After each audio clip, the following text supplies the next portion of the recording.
वंदना दीक्षित जी का आज प्रश्न है, क्या हम अपनी बड़ी बूढ़ी नानी से अथवा अपने घर के संबंधियों से, कोई बड़े बुजुर्ग हों, उनसे दीक्षा ले सकते हैं? क्या ऐसे दीक्षा सही है? और भी बहुत कुछ लिखती हैं वे। तो प्रश्न आप सब देख सकते हैं और वंदना दीक्षित जी आप अपने प्रश्न का उत्तर ले लें। देखिए, इस प्रकार से दीक्षा कहीं पर भी विधान नहीं मिलता। कौन दीक्षा ले सकता है, संक्षेप में समझते चलिए, अधिक डिटेल नहीं करेंगे हम।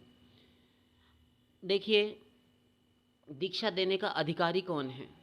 दीक्षा देने का अधिकारी वही है जिसको केवल और केवल जिसको भगवत प्राप्ति हुई हो। हमारी बात पे मत जाइए, हम अपना बोलेंगे तो अश्रद्धा हो जाएगी आपको, क्योंकि आपको संदेह बहुत रहते हैं। आप जो भी प्रश्न करती हैं आपको संदेह रहते हैं, हर जगह पर आपको डाउट रहता है। और अज्ञश्च श्रद्धानश्च संशयात्मा विनश्यति, गीता स्वयं श्री कृष्ण कहते हैं, गीता की फिलॉसफी है, उद्घोष है कि अज्ञश्च जो अज्ञानी है, और अश्रद्धानश्च जिसको श्रद्धा नहीं है, और संशयात्मा, ये तीन प्रकार के जीवों का सर्वनाश हो जाता है। संशयात्मा विनश्यति, जो अज्ञानी है और श्रद्धालु नहीं है, अश्रद्धालु है और डाउटफुल है, यानी संशयालु है, संशयात्मा है, इन तीन का सर्वनाश हो जाता है। विनश्यति, उसका विनाश होता है। उसको अभी एक प्रश्न का उत्तर दिया, तो एक प्रश्न का जो उसने किया था, उस प्रश्न का उत्तर जब तक दिया तब तक उस प्रश्न के उत्तर में उसने दो तीन प्रश्न गढ़ लिए। उनके उत्तर देने कोई गुरु चला तब तक उसने चार प्रश्न और तैयार कर लिए। इस प्रकार उसकी शंकाओं का कभी समाधान नहीं हो पाता, उसके प्रश्नों का उत्तर, उसकी जिज्ञासाओं का कभी समाधान नहीं हो पाता। बहुत सारी दिक्कतें लगी रहती हैं और वह यही करता रहता है, साधना कभी नहीं करता। दूसरी बात ये, वेद में चलिए, शास्त्रों में चलिए, तद्विद्धि प्रणिपातेन परिप्रश्नेन सेवया उपदेक्षन्ति ते ज्ञानम ज्ञानिनस्तत्वदर्शिनः। गीता श्री कृष्ण कहते हैं, अर्जुन, तुम्हें यदि वास्तविक ज्ञान प्राप्त करना है उस पर ब्रह्म का, परमात्मा का, कल्याण प्राप्ति का मार्ग चाहिए, तो तद्विद्धि प्रणिपातेन, प्रणिपात अर्थात शरणागति पूर्वक, प्रणाम करके, दंडवत प्रणाम करके, परिप्रश्नेन सेवया, प्रश्न करो, किंतु उससे पूर्व सेवा करके किसी महापुरुष गुरु को, जो प्राप्त कर चुका हो भगवान को, ऐसे उस तत्वदर्शी, तत्वद्रष्टा के पास जाओ। भगवत प्राप्त होना चाहिए गुरु, कोई कथावाचक, कोई अंडित पंडित, और आपके अनुसार जो घर में चाहे कितनी कोई बूढ़ी बुजुर्ग हो, दादी हो, नानी हो, जो भी हो, ठीक है। आपने जैसा कि अपने प्रश्न में कहा है कि उनका संसार में अधिक अटैचमेंट नहीं है, ज़्यादा मतलब नहीं रखती हैं और बहुत पूजा पाठ करती हैं। देखिए, इससे कुछ नहीं होता, इससे कुछ नहीं होता, क्योंकि अपना कल्याण करना आवश्यक है। जब तक उनको स्वयं को भगवत प्राप्ति नहीं हुई है, भगवत साक्षात्कार साक्षात होना चाहिए। जैसे कि आप अपने घर में स्वजन संबंधियों को देखते हैं, एक साथ उनको फील करते हैं, अनुभव करते हैं, सीधा सीधा उनसे टॉक करते हैं, व्यवहार करते हैं। ऐसे प्रियालाल से अथवा श्री राम से, भगवान नारायण से उन्होंने बात की हो, देखा हो, उनके समस्त इंद्रियों का संश्लेषण प्राप्त किया हो, दर्शन किया हो, भगवान का पूर्ण अनुभव हो, तब भगवत प्राप्त माना जाएगा वह संत। और ऐसे संत से हमारा काम बनता है। ऐसे आप समय का जो है अपव्यय करते रहिए, ठीक है, समय पास अच्छा हो जाएगा, किंतु उससे होना जाना कुछ नहीं है, और ऐसी दीक्षा किसी काम की नहीं। तो श्री कृष्ण की आप बात बता रहे थे, ठीक है, वो तो हम समझ गई। अब आप ये बताइए, पूरा कीजिए उसे। तो परिप्रश्नेन सेवया, ऐसे तत्वद्रष्टा, जैसा कि हमने शर्त लगाई, वही बात भगवान कह रहे हैं। तत्वदर्शी, तो तत्व तो भगवान ही है ना, उसका दर्शन जिसने किया हो वह तत्वद्रष्टा होता है। उन महात्माओं के पास जाओ, किंतु परिप्रश्नेन सेवया, पहले सेवा से उनको संतुष्ट करो। महात्माओं, विद्वानों को पहले सेवा से ही संतुष्ट किया जाना चाहिए। तब प्रश्न करो। जब वे प्रसन्न हो जाएंगे तुम पर, तुम्हारी सेवा भाव से, तब प्रश्न करना सही है। तब वे पूछेंगे भी तुमसे, क्या आओ बेटा बैठो, बताओ क्या जिज्ञासा है, क्या बताएं तुम्हें, क्या जानना चाहते हो, क्या पूछना चाहते हो। तब रखना आदर पूर्वक, दीनता पूर्वक, अहंकार अभिमान न आने पाए। अभिमान आया, भगा देंगे वो तुमको, चाहे तुमने कितनी ही सेवा क्यों ना की हो। फिर तो क्या पूछे, उपदेक्षन्ति ते ज्ञानम ज्ञानिनस्तत्वदर्शिनः। तब हे अर्जुन तुझे वे तत्वदृष्टा ऋषि अथवा महापुरुष जन ज्ञान का उपदेश करेंगे। तो ये तो हुई गीता। अब वेद में चलिए। परीक्ष लोकान कर्मचितान ब्राह्मणो निर्वेद माया नास्त कृतः कृतेन तद्विज्ञानार्थम स गुरुमेवाभिगच्छेत समित पाणि श्रोत्रियम ब्रह्मनिष्ठम। मुंडकोपनिषद। वेद कहता है कि परीक्षा कर करके विद्वान और ज्ञानी महात्मा संत जन ये सब देख चुके हैं। ऐसा नहीं कि इन्होंने कर्म न किए हों, किंतु कुछ नहीं होने वाला। नास्त्य कृतः कृतेन, किए हुए कर्मों का अत्यंता भाव नहीं होता और बढ़ता है। जैसे मनुस्मृति कहती है कर्मणा बध्यते जंतु, कर्म से जीव बंधता है। कर्म तो होगा किंतु कर्म का बंधन भी होता है। कर्म फल जब मिलेगा तब तो उसको भोगने भी आना पड़ेगा, अच्छा हो बुरा हो अथवा मिश्रित हो, यानी सात्विक राजस तामस। ठीक, तो कर्म फल का अत्यंता भाव चाहिए हमें कि कर्म के फल ना मिले हमें, क्योंकि कर्म फल मिलेगा तब हमने अच्छा किया है तो हमें स्वर्ग जाना पड़ेगा, बुरा किया है तो नरक जाना पड़ेगा, 84 लाख भोगना पड़ेगा। और मिश्रित किया है यानी राजस कर्म किया है तो मृत्युलोक में आना पड़ेगा। मनुष्य शरीर भी मिल गया तो भी तो मनुष्य शरीर में देखिए सभी मनुष्य कितने दुखी हैं, सब लोग दुखी हैं, नानक दुखिया सब संसारा। तो तब भी पशु पक्षी योनि में ही दुख है ऐसा नहीं, मनुष्य कितना दुखी है देखिए, तमाम चिंताएं सब कुछ है।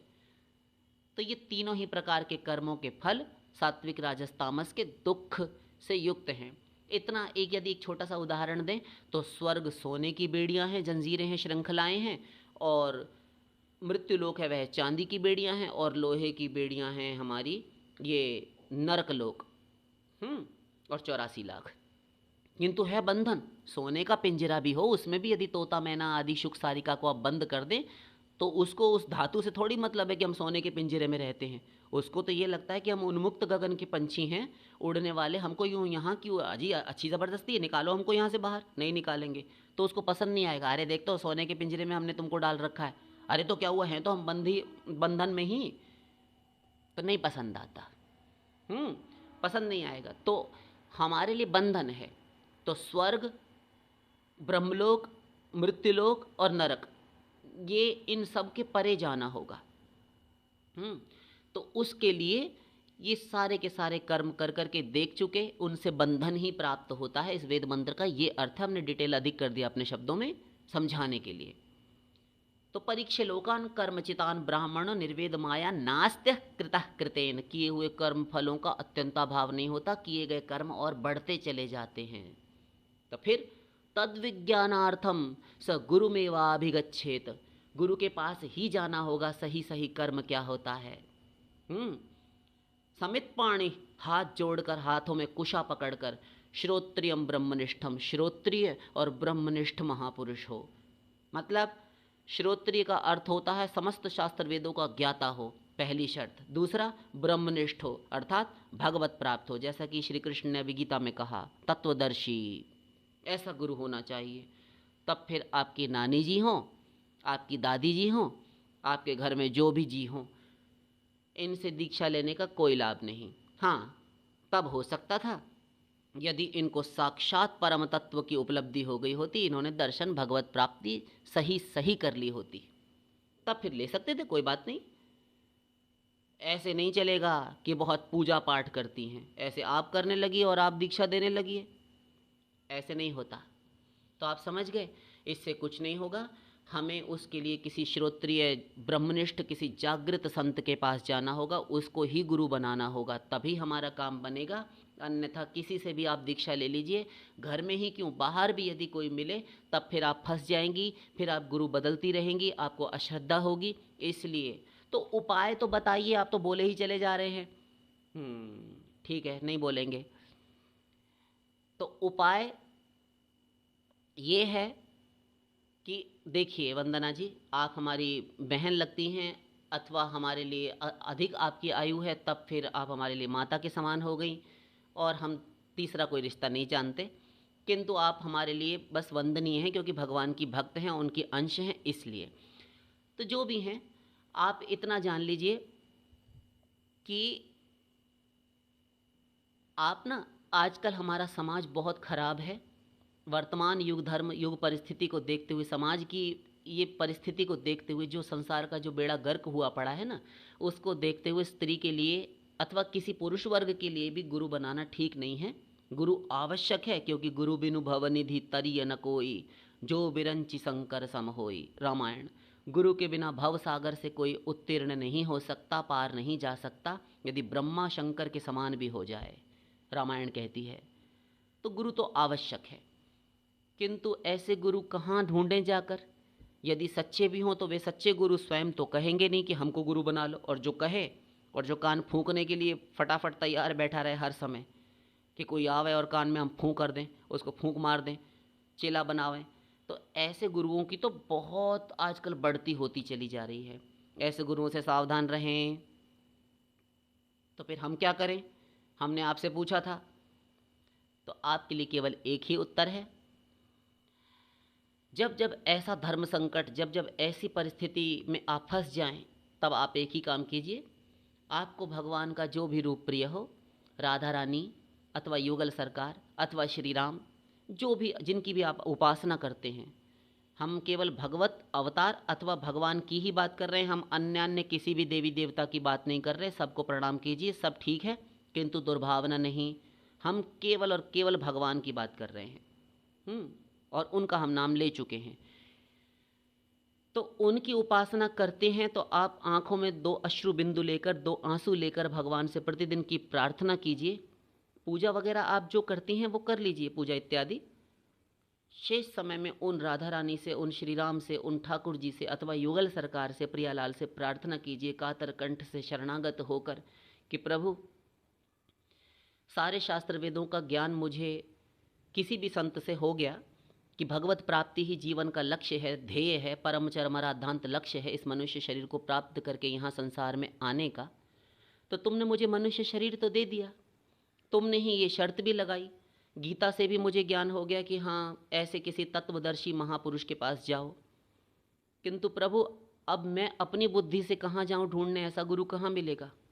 वे हैं मायातीत और मन बुद्धि इंद्रिय सबसे परे महापुरुष, और मेरे पास है माइक बुद्धि।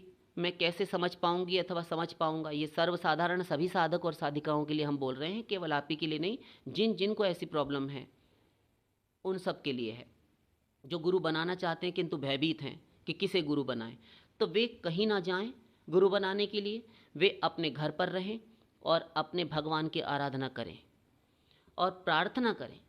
भगवान से आप प्रार्थना, सर्वप्रथम तो हम 2 बात कहेंगे, उनमें सर्वप्रथम एक बात ये कहेंगे कि गुरु प्राप्ति के लिए भी भगवान से प्रार्थना करने की आवश्यकता नहीं है, क्योंकि धन्ना जाट की साधना सिद्ध हुई तो भगवान आ गए, किंतु समग्र रूप में प्राप्त नहीं हुए। उनकी रोटी खाते रहे, उनके खेतों में हल चलाते रहे, रोज़ मिलते रहे, किंतु आलिंगन नहीं किया धन्ना जाट का।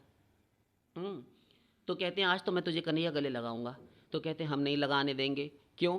क्योंकि उसके लिए तुम्हें गुरु बनाना पड़ेगा। अरे तुम मिल गए, क्या गुरु गुरु बकवास करते हो? बकवास नहीं है, ये सिद्धांत है। गुरु आवश्यक है, गुरु के बिना हमें कोई तत्व से नहीं जान सकता। तो हम कहाँ जावें? हम लट्ठ गंवार हैं, अपढ़ निरक्षर भट्टाचार्य। अपनी 2 पैसे की खोपड़ी से हम कैसे गुरु का समाधान करें कि वहाँ पर मिलेंगे? तो देखो, हम तुम्हें बता रहे हैं, वहाँ चले जाओ, तुम काशी चले जाओ इस समय पर। तो श्री रामानंदाचार्य जी वहाँ पर गुरु हैं, वे हमारा ही स्वरूप हैं। तुम्हें जाते ही देखकर पहचान जाएंगे और तुम्हें दीक्षा दे देंगे। तो भगवत प्राप्ति हो गई उनको। तो वहाँ किंतु भगवान को साक्षात नहीं पकड़ पाए। निरावरण ब्रह्म जो होता है, माया जवनिका छन्न, ऐसा कहा गया शास्त्र में। तो साक्षात भगवान आकर भी उस जीवात्मा के सम्मुख बैठ जाएं तो वह पकड़ नहीं पाएगा। जैसे दुर्योधन इत्यादि के सामने भगवान रहते थे, किंतु वह कहता पकड़ लो इस ग्वाले को, और बड़ी बड़ी लोह श्रृंखलाएं जंजीरें लेके भगवान को बांधने के लिए चल दिया। सामने तो भगवान उनके भी रहते थे, कंस शिशुपाल के भी रहते थे, कहाँ पहचान पाए थे उनका अचिंत्य अपरिसीम वैभव। तो ऐसे देखने से कुछ नहीं होता। ऐसे तो गधे को भगवान दिख जाए क्या होता है? रामकृष्ण अवतार जब इस भौमलोक में हुए तो अनंत लोगों ने उनको देखा। क्या लोग थे जो उनको देखकर लाभ उठा पाए? अब आप समझ रहे हैं ना? तो उसके लिए गुरु की एक आवश्यकता है। तो गुरु ही माया निवृत्ति कराता है, अंत तक गुरु की आवश्यकता है। तो इसीलिए भगवान प्रकट होकर आपसे फिर कहें कि गुरु के पास जाओ, तो इसलिए उससे पहले ही आप भगवान से प्रार्थना कीजिए मत। वो भगवान, देखिए अभी धन्ना जाट को कहा ना कि गुरु की आवश्यकता है, तो भगवान जानते हैं, तो वे अपने आप ही भेजेंगे। तो हम क्या करें, हम बस बैठकर चुपचाप भगवान का भजन करते रहें। और श्रेष्ठ किसी भी कोई संत जिसके वाक्य हमारे हृदय को गुदगुदाते हैं और जिसके वाक्य हमें भीतर आकर गुदगुदी कर जाते हैं, हृदय में हलचल पैदा करते हैं, जिससे हमारे मन की भावनाओं के तार जुड़े हों, हमें सहज लगता है कि ये गुरु होने योग्य है। कोई भी संत को आपने सुना, लगता है आपको, जिसकी वाणी अलौकिक आपको लगती हो, लगता हो जिसको सुनकर कि हाँ, इनसे मुझे शांति मिलती है, मुझे लगता है कि कुछ तो बात है, तो बस उसी किसी संत महापुरुष के वाक्य को आप यद्यपि नहीं समझ पाएंगे कि वह महापुरुष है, क्योंकि वो तो ऐसी एक्टिंग पूरी करते हैं, अपने आप को छिपाए रखते हैं। और जो ढोंगी ढकोसला करने वाले होंगे वे फिर कहेंगे हमारे शिष्य बन जाओ, आओ कान फूंके, मंत्र ले लो, दीक्षा ले लो। वास्तविक गुरु दीक्षा देगा ही नहीं आपको, 1 वर्ष तक आपको नचा डालेगा, परीक्षा लेगा, परीक्षा पर परीक्षा लेगा, तब जाकर कुछ योग बनेगा। बड़ी मुश्किल से दीक्षा देगा, हड़ा लेगा आपके प्राण, वो नाक में नकेल डाल देगा, सब आपकी पनहियाँ, आपकी जूतियों की पगतली घिस जाएंगी चक्कर मारते मारते, तब जाकर वह शरणागति यदि देखेगा, तब जाकर दीक्षा देता है गुरु। ऐसे नहीं कहता आ जाओ दीक्षा ले लो फटाफट से, आपने मांगी उधर दीक्षा मिल गई, ऐसे नहीं। तो ये ढोंगी होते हैं। आप उपाय बता रहे थे, हाँ, तो घर में रहकर जो भी रूप है भगवान का, जिस रूप में आप भगवान को चाहते हैं उसी रूप के प्रति आसक्त रहिए, उनका भजन पूजन, उनकी साधना कीजिए। और जिस संत को आपने सुनकर भगवान में मन लगाना सीखा है, आपका मन लगता है, उस प्रकार की साधना करते हुए 2 आंसू भरकर प्रतिदिन की प्रार्थना का नियम बना लीजिए। जैसे भोजन प्रतिदिन करते हैं, जैसे श्वास प्रतिदिन लेते हैं, ऐसे शुमार कर लीजिए और प्रार्थना कीजिए, छिप छिपा कर रोइए, साधक अथवा साधिका जो भी हैं, और प्रभु से प्रार्थना कीजिए कि प्रभु मैं क्या करूं, मनुष्य शरीर तो तुमने दे दिया और तुम जानते हो, तुमने भी शास्त्रों में कहा है, तुम्हारी ही वेदवाणी है कि गुरु आवश्यक है, किंतु मैं अपनी इस तुच्छ बुद्धि, इस माइक बुद्धि से, अमायिक और मन बुद्धि के परे वाला तत्व जो गुरु तत्व है, उस गुरु को मैं कहाँ ढूंढने जाऊं। तो भगवान, यदि तुम चाहते हो कि गुरु ही आवश्यक है और मुझे मिलना चाहिए, तो मुझे अब गुरु भेजो। तो एक तो प्रार्थना करें, और नहीं तो आप अपना भजन करते रहिए। किसी संत को यदि आप सुनकर साधना उनकी बताई हुई आपको प्रिय लगती है, तो आप वो साधना कीजिए, भगवान अपने आप गुरु भेजते हैं, अथवा राधा रानी स्वयं साक्षात गुरु रूप में आकर आपको दीक्षा दे देंगी। ऐसा भी हुआ है, होता है, होगा। ये हम आपको चैलेंज करके कह रहे हैं। बहुत सारे उदाहरण हम दे सकते हैं भक्तों के, जिनको साक्षात राधा रानी ने प्रत्यक्ष प्रकट होकर दीक्षा दी है, स्वयं गुरुपद ग्रहण कर लिया, भगवान गुरु रूप में आ जाते हैं। जैसे अभी रामानंदाचार्य जी का रूप लेकर बैठे थे और भेद खोल दिया उन्होंने, कह दिया कि वहाँ पर मैं ही हूँ, मेरे ही कला हैं वे, मैं बैठा हूँ वहाँ पर, लेकिन डायरेक्ट नहीं। तो जब शरणागति हमारी देखेंगे 100%, तो स्वयं गुरु भेज देंगे अथवा बनकर आ जाएंगे। घर में रहकर भजन कीजिए, ऐसे किसी जोगी जोगड़े के पास, स्वांग रचने वाले के पास जाकर मत बैठ जाइएगा। यही हम सबके लिए उपाय बताएंगे। और शेष फिर ऐसे घर में किसी को भी आप गुरु नहीं बना सकती, आप कुछ नहीं पा सकेंगी, क्योंकि जो स्विश्रांति न जानाति पर शांति करोति किम, जिसका अभी भव से उद्धार नहीं हुआ, जिसका मोक्ष प्राप्ति अभी नहीं हुई है, आवागमन नहीं मिटा है, केवल पूजा पाठ करने मात्र से ये पक्का नहीं कहा जा सकता कि वे भगवत प्राप्ति कर चुके हैं अथवा नहीं। और उनसे दीक्षा लेने पर, उनसे दीक्षित होने पर हम जो है संसार से मुक्त हो ही जाएंगे, माया मुक्त हो जाएंगे, हमारा आवागमन मिट जाएगा, 84 लाख के बंधन से मुक्त हो जाएंगे, गोलोक मिल जाएगा, वैकुंठ प्राप्ति हो जाएगी, कुछ नहीं होगा। तो वही शर्त, गुरु कौन सा होना चाहिए वो हम बता चुके, आप देख लीजिए। शेष फिर